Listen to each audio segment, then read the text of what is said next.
बनना चाहते थे सिंगर और बन गए आईएएस, फिर कर दिया ऐसा काम कि दुनिया रह गई दंग। देश के सबसे चर्चित मुख्यमंत्री को भेज दिया था जेल, बन गए थे सुर्खियां।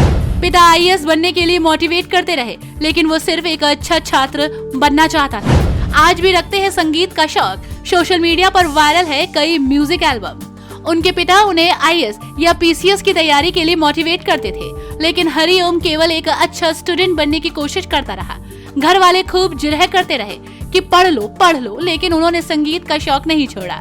लेकिन किस्मत ने ऐसा साथ दिया कि वो आईएएस बन गए। जाहिर है कि सिविल सेवा परीक्षा यूपीएससी को देश की सबसे प्रतिष्ठित परीक्षाओं में से एक माना जाता है, जहां कुछ कैंडिडेट पहले ही अटेम्प्ट में सफल हो जाते हैं तो वहीं अन्य कुछ कई अटेम्प्ट के बाद भी सफल नहीं हो पाते।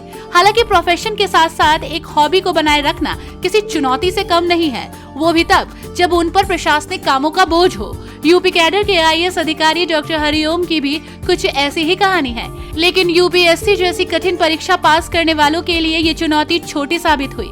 1997 बैच के आईएएस अधिकारी डॉक्टर हरिओम सिंगर बनने का सपना देखते देखते आईएएस अधिकारी बन गए। उनके सिंगिंग वीडियो सोशल मीडिया पर वायरल होते हैं। कुछ समय पहले उनके एक गाने का वीडियो सोशल मीडिया पर खूब वायरल हुआ। वीडियो कश्मीर का है, जहां डल झील के पास हरिओम अपने साथियों के साथ गाना गा रहे हैं। डॉक्टर हरिओम का जन्म उत्तर प्रदेश के अमेठी जिले के एक छोटे से गांव कटारी में हुआ। शुरुआती पढ़ाई के बाद ग्रेजुएशन करने के लिए इलाहाबाद आ गए। उनका बचपन भी गजलों, गीतों और भजन कीर्तन में बीता। ये कहना गलत नहीं होगा कि संगीत उनके रगों में था। एक इंटरव्यू में उन्होंने कहा कि उनके पिता उन्हें आईएएस और पीसीएस की तैयारी के लिए मोटिवेट करते थे, लेकिन हरिओम केवल एक अच्छा स्टूडेंट बनने की कोशिश करते रहे।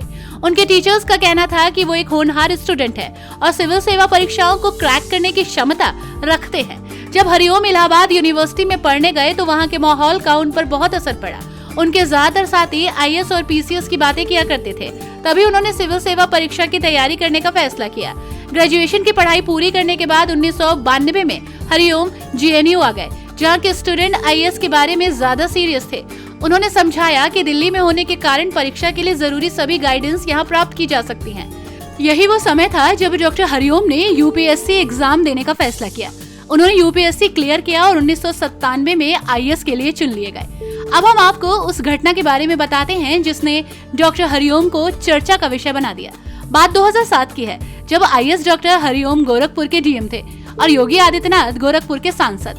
26 जनवरी 2007 को गोरखपुर में सांप्रदायिक तनाव का माहौल था। शहर में कर्फ्यू था। तभी तत्कालीन सांसद योगी आदित्यनाथ ने गोरखपुर में धरने का ऐलान कर दिया। तत्कालीन डीएम हरिओम ने आदित्यनाथ को गोरखपुर में घुसने से रोका, लेकिन योगी जिद पर अड़ गए और हरिओम ने उन्हें गिरफ्तार करने का आदेश दे दिया। आदित्यनाथ को 11 दिन जेल में रहना पड़ा। 11 दिन के बाद जब योगी आदित्यनाथ जेल से रिहा हुए तो पहली बार संसद पहुंचे। तब उन्होंने गिरफ्तारी को लेकर बात की। इसके बारे में बात करते करते योगी रो पड़े।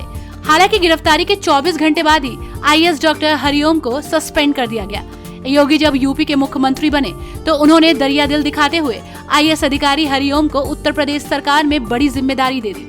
उन्हें उत्तर प्रदेश कल्याण विभाग का प्रिंसिपल सेक्रेटरी बना दिया गया।